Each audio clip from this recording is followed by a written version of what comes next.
Hey guys, and welcome back to my channel. So today I thought I'd show you guys how to make rice because I get this request a lot and I feel like I've kind of mastered the art of it now in my eyes. Anyway, I don't burn it every time, which is the main goal in this. So yeah, let's just crack on and I'll show you how I make rice.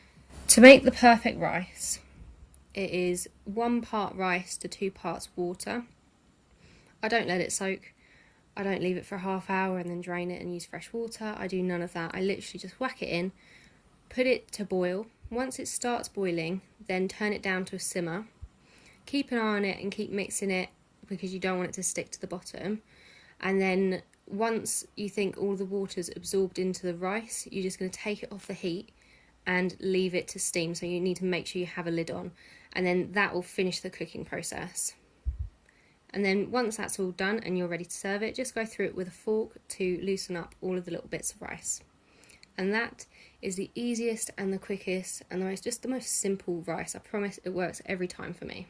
I hope you guys enjoyed that video and found it useful. Let me know below if you did make the rice and how it went for you, and hopefully it went really good. It should work, really. Okay, thanks for watching and I'll see you guys in my next video.